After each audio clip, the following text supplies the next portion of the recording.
how to create and send invoices in PayPal.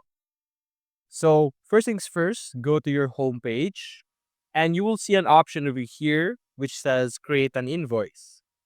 Simply select this option, and over here you can see that we are now able to create our invoice. All we need to do is to enter the necessary information, such as the bill or whoever you are trying to bill this to, the item number or the item name, the number, the price, and so on and so forth, the description, and message to your customer.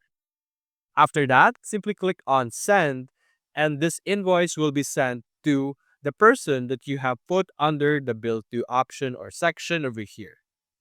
And just like that, you're able to easily create and send an invoice in PayPal. So that's basically it, guys. If you enjoyed this video, leave a like and subscribe. Thanks for watching.